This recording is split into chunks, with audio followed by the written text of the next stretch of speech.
Hey, good day to you. Jason here, Birchfield Family Farm. We are just west of Oxford, Ohio, on that Indiana-Ohio state line. We're running grass-fed Red Devon cattle, St Croix sheep, and chickens in a rotational grazing system.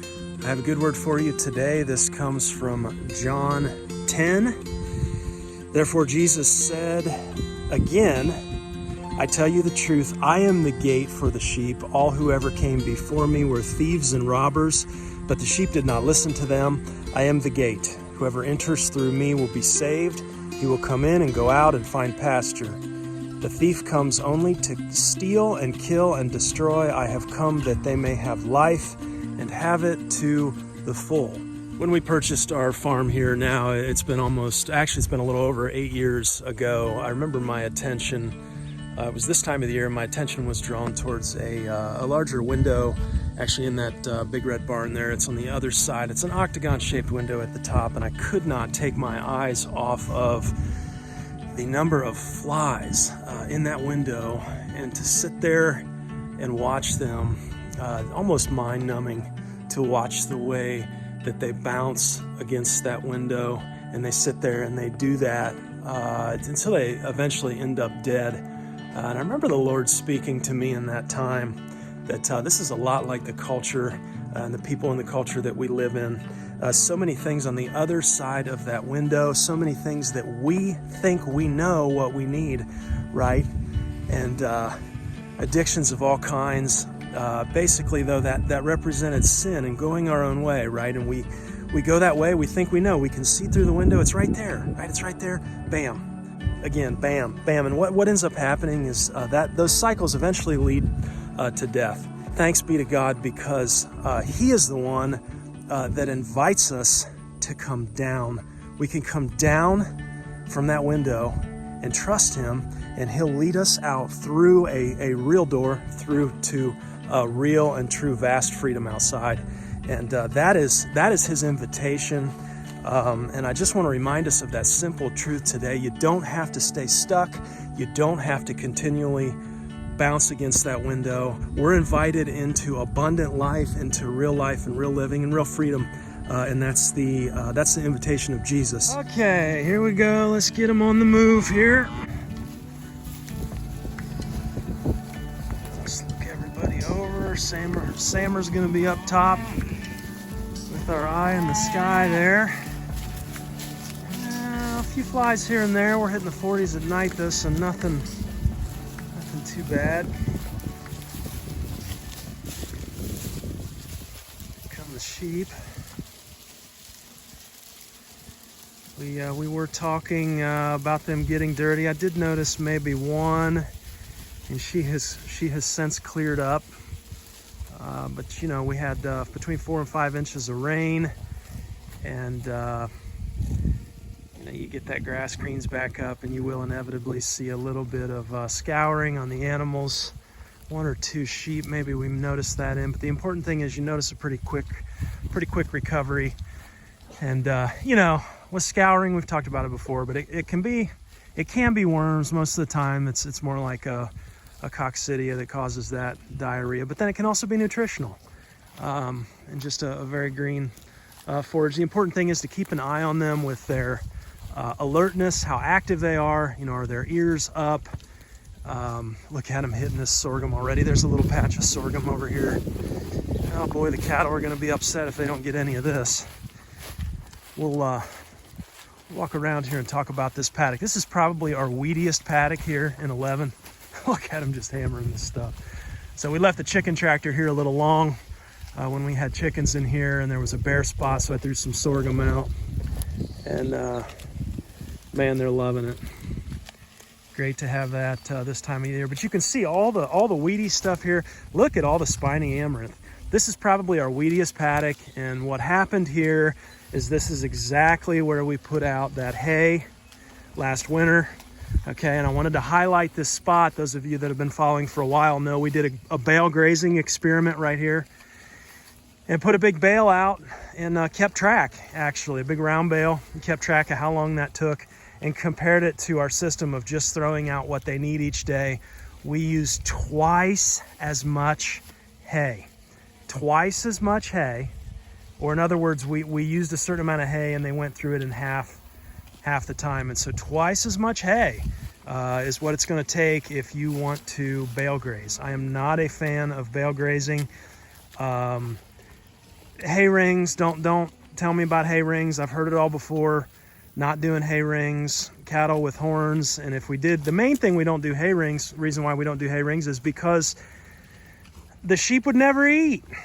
The sheep would never eat. The cattle would guard the entire thing and my sheep would not. It's just not a fit. But you can see, look at where we did this. Now I sprinkled some cover crop in here and look at the soil here. Mostly bare soil. It's pretty loose, but just not. I mean, we got some curcubits down in here from the cover crop. Look at those. But you can see this circle here. Maybe Sam can get a shot from up top for us of it. But very, very weedy, spiny amaranth, that pigweed, burdock. You'll see the burdock pop up where there's compaction. That horse nettle, tons of horse nettle. These are all undesirables.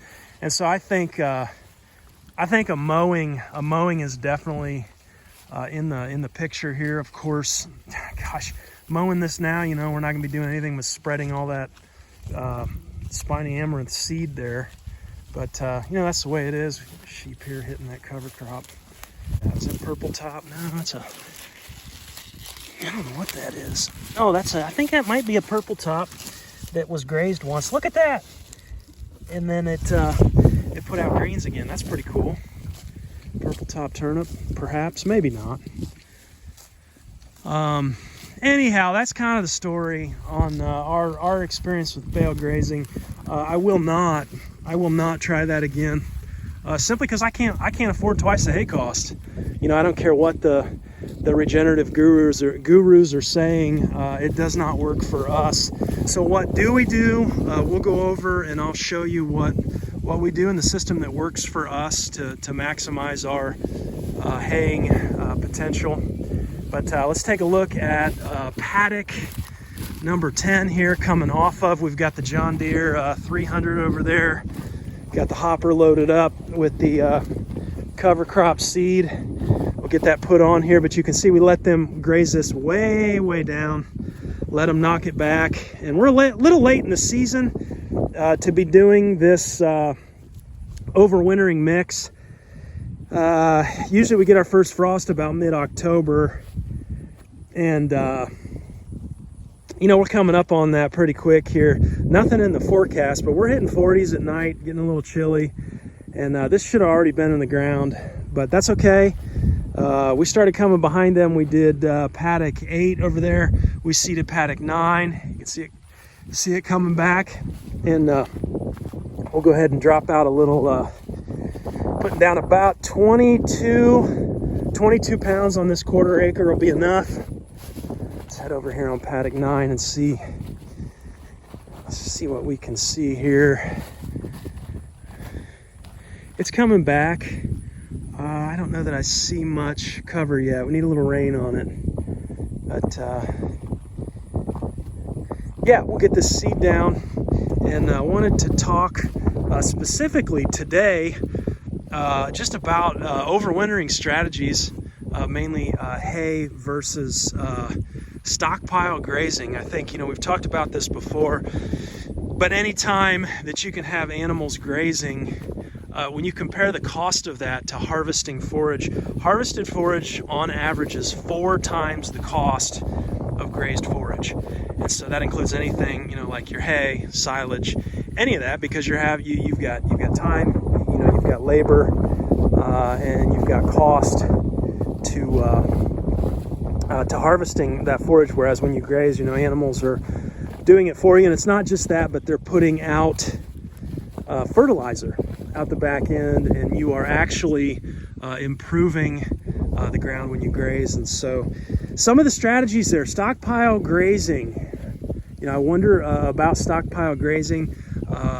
Been poking around a little bit. I mean, I think we've already done a lot of that, to be honest, or some of it anyway, with our overwintering mix. What we noticed with the ewes is when we do that on the garden, then we have something very lush and very green to put those pregnant ewes on in mid-March when nothing else is green out here.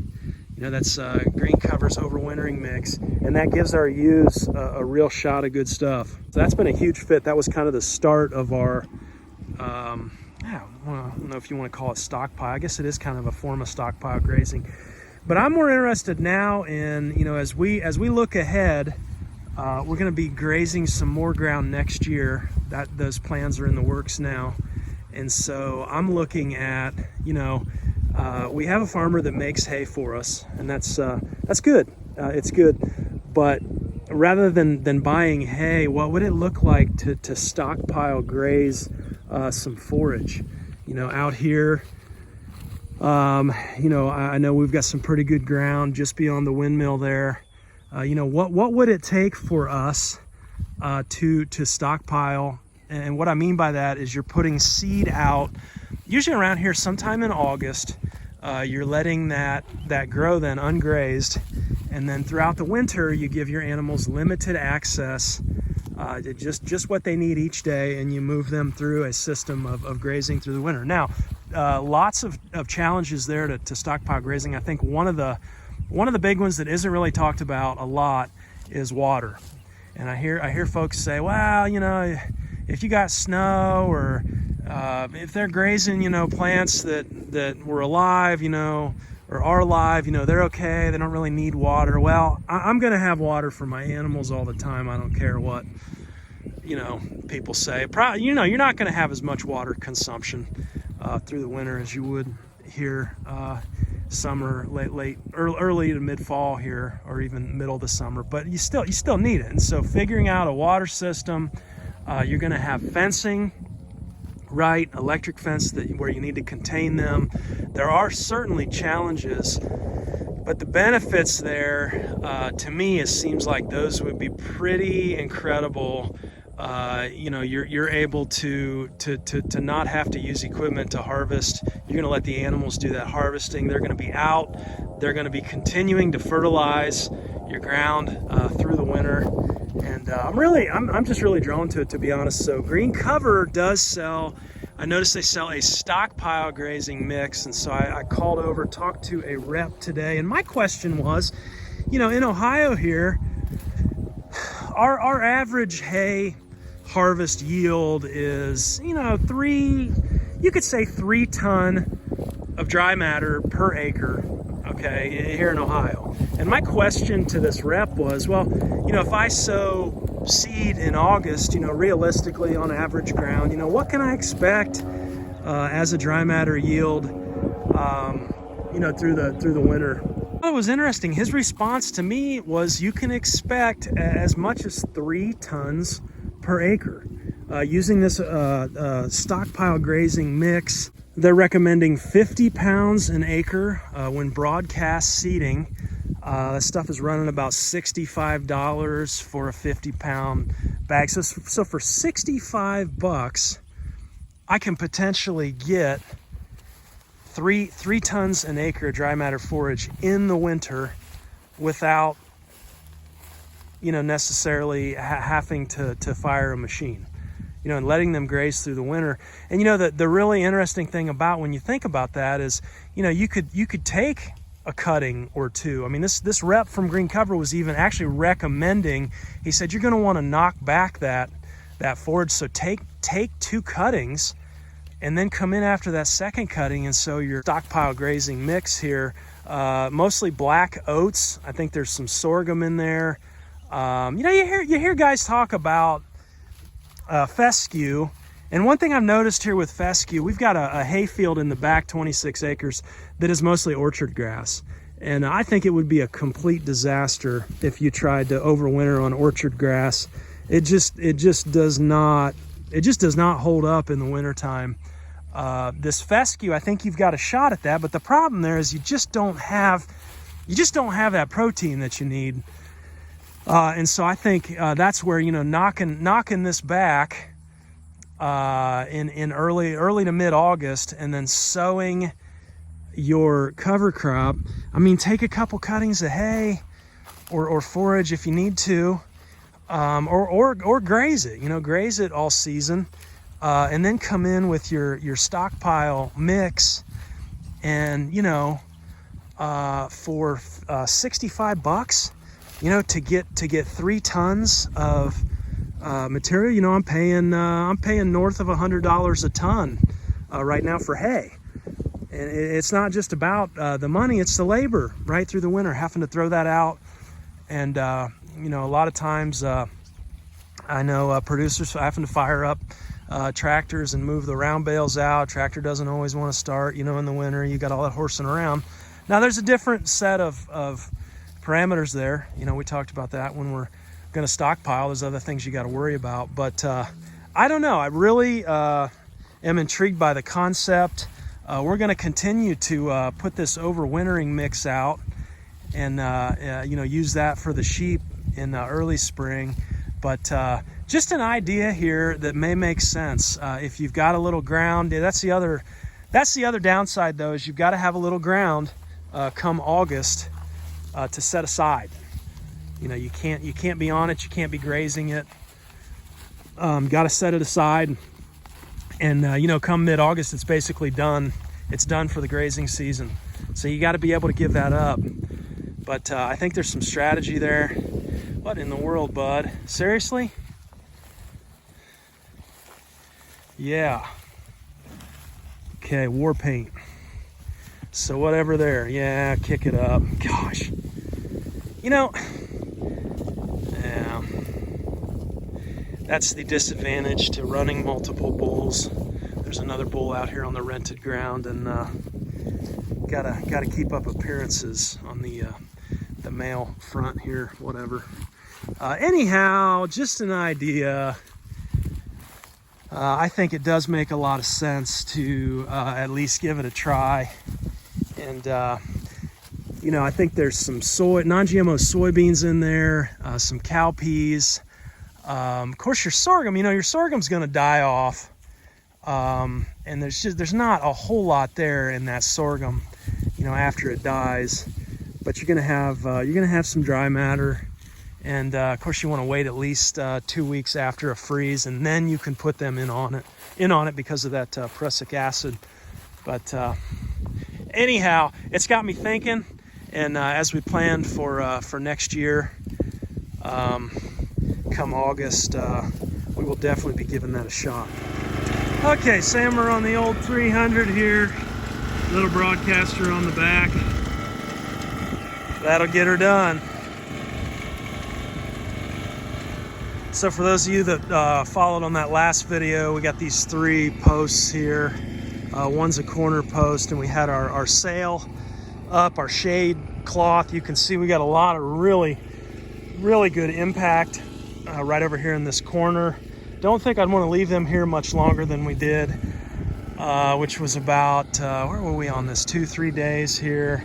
But man, I had so many genius ideas from you guys in the comments. It always amazes me. Somebody said, since we've got these on the fence line, and this is actually just a regular part of our corner electric fence posts, somebody said, if you sunk 2 more posts in the fence lines, one there and one there, you could actually have shade on 4 paddocks. I thought, that really is a genius idea. I like it here because that way is south, and so it really, you kind of get a lot of that evening shade gets blocked out, which is kind of what we're after. That's when they seem to get the hottest. But we took this down because temperatures are not really coming above high 60s here for the next week or so, and got that thing put away. If I were to do this again, I did notice we had some decent winds yesterday, about 15 miles per hour. I left this thing up, and it's just a little bit loose. I mean, not bad, but I think with those winds, it put some tension on that post. And if I were to do it again, I hate to concrete wood posts in the pasture because they don't last as long, but I think that's what it would take. I mean, you can come out here and continue to tighten the turnbuckles, as it loosens up, but I think concreting those posts would be the way to go. Okay, so that kind of gives you an idea just on that stockpile mix, kind of the direction that I'm thinking about moving. you know, there's a context and a fit for hay, but I think being able to integrate some stockpile and mess around with that sounds pretty intriguing, really.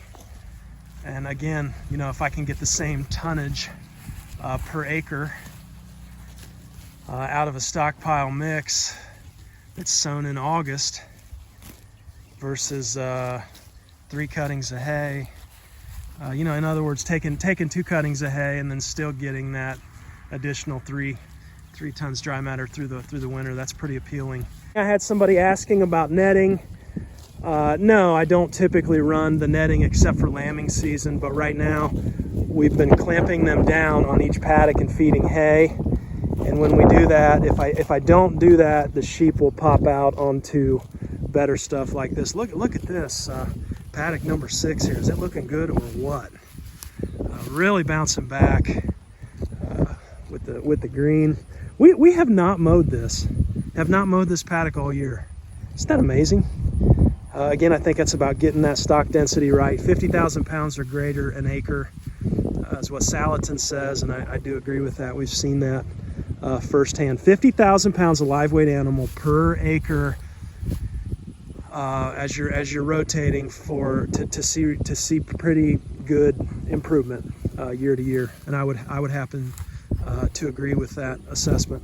Okay, so here is the garden, and here's that overwintering mix. Sweet potatoes here, we have not pulled those. Those come out this week before we see any kind of a frost, but this is, man, this has done great. Sowed this late September. Again, green covers overwintering mix here, mostly cereal rye, rapeseed, oats. Got some vetch in there. We like to put mix some daikon radish in, and also purple top turnips. And so that just, we got to put that down, and we got like the 4+ inches of rain on it. It was just perfect timing. Man, I keep thinking about getting a graze in on this before winter here, but I know better than that. We won't do that. Let this stuff come up, and we'll get the rest of the garden done here. Once everything else comes out, we're able to pull this strip here and sow it as well. Look at that, just a blanket. Okay, so working my way over to, we call this building in front of me here the hay barn, and that's where we store our hay, and that's really what I wanted to show today.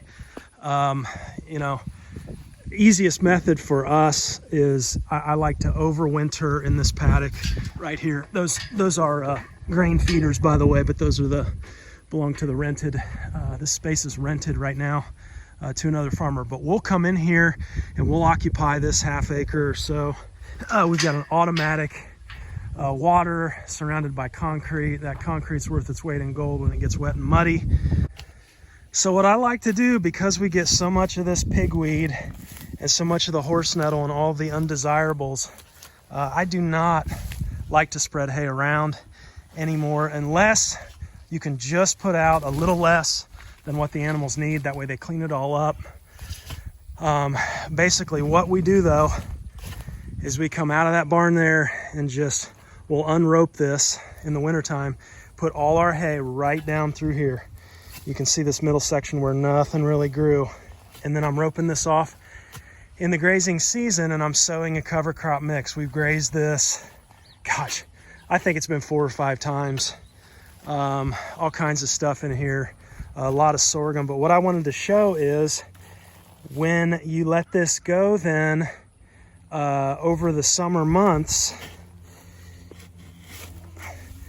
I mean, look at this. Look at what we've got here, right? Look at that. And so what you can do is you can take this and spread it and put it out as compost, use it in the garden.